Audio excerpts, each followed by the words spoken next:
করছেন? আমি মিস্টার বিন সেজে থাকার আগেই ম্যাজিশিয়ান ছিলাম এবং দেশব্যাপী বিভিন্ন অনুষ্ঠানে আমার ম্যাজিক শো হতো। তো ম্যাজিশিয়ানদের কমন পোশাক হলো এরকম কোট টাই, এগুলোই।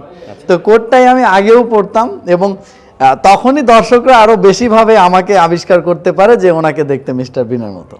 পাশে যাকে দেখতে পাচ্ছেন তিনি হচ্ছেন মিস্টার বিন। কি অবাক হচ্ছেন? ছোট ছোট বাচ্চারাও কি অবাক হয়ে যাচ্ছে?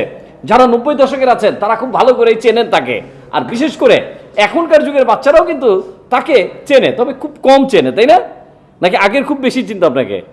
এখনো ভালোই চেনে, কারণ মিস্টার বিনের যে কার্টুন সিরিজটা হচ্ছে সেটা বাচ্চারা এখন বেশি দেখে। এখনো দেখে? হ্যাঁ।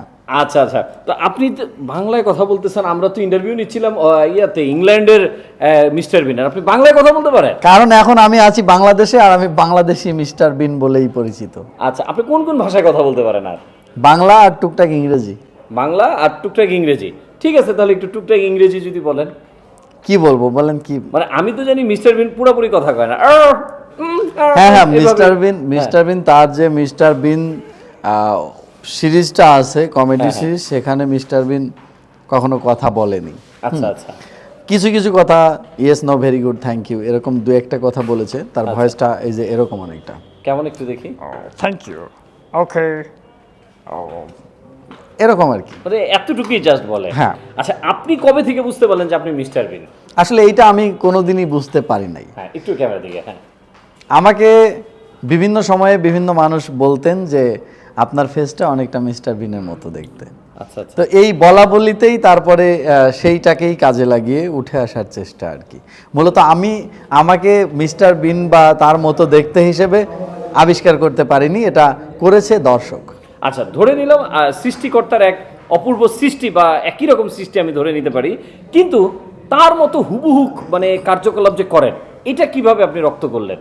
আসলে এই জায়গাতে আমার প্রচেষ্টা আছে, কারণ আমি যখন আমার মনে হলো যে মানুষ যেহেতু আমাকে এমনিতেই মিস্টার বিন বলে, তাহলে আমি যদি তার অভিনয়গুলোকে আয়ত্ত করে নেওয়ার চেষ্টা করি তাহলে ব্যাপারটা কেমন হয়, না আরো চমৎকার হয়। হ্যাঁ, তো সেই প্রচেষ্টা থেকেই আমি দীর্ঘদিন আয়নার সামনে প্র্যাকটিস করে তারপর দর্শকের সামনে আসি। তো এখানে সম্পূর্ণ অবদানটাই বলবো যে এটা আমার, আপনার অবদান বা আপনার প্রচেষ্টা। একদম। আচ্ছা, মিস্টার বিনের এখানে বোধহয় একটা তিল আছে, তাই না?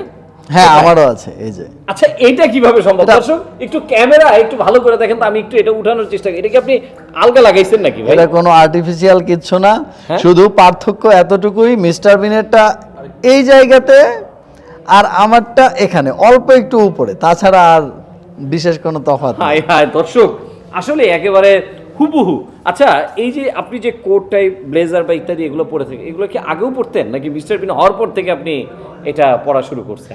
আমি মিস্টার বিন সেজে থাকার আগেই ম্যাজিশিয়ান ছিলাম এবং দেশব্যাপী বিভিন্ন অনুষ্ঠানে আমার ম্যাজিক শো হতো। তো ম্যাজিশিয়ানদের কমন পোশাক হলো এরকম কোট টাই, এগুলোই। তো কোট টাই আমি আগেও পরতাম এবং তখনই দর্শকরা আরো বেশিভাবে আমাকে আবিষ্কার করতে পারে যে ওনাকে দেখতে মিস্টার বিনের মতো। আচ্ছা, আপনার ইচ্ছে কি? মানে প্রত্যেকটা মানুষের স্বপ্ন থাকে, আপনি অলরেডি মিস্টার বিন হয়ে গেছেন, বাংলার মিস্টার বিন নামে পরিচিত। এখন আপনার মানে সামনের কি ইচ্ছে আছে সেটা যদি একটু দর্শকদের উদ্দেশ্যে বলতেন।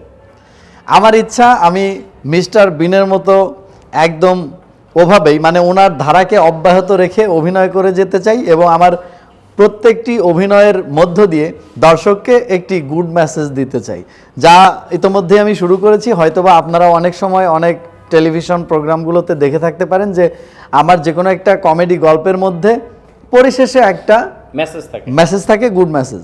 তো আমি এটাই কন্টিনিউ করতে চাই, আর সেই সাথে আমার জাদু শিল্প বা ম্যাজিশিয়ান যেটাই বলেন সেটাকেও কন্টিনিউ করতে চাই। আচ্ছা, আপনি তাৎক্ষণিক, আমরা যেটা জানি যে মিস্টার বিন সে তাৎক্ষণিক অনেক কিছুই করে, মানে প্রত্যেকটা জিনিসে হয়তো হজবরল লাগায়,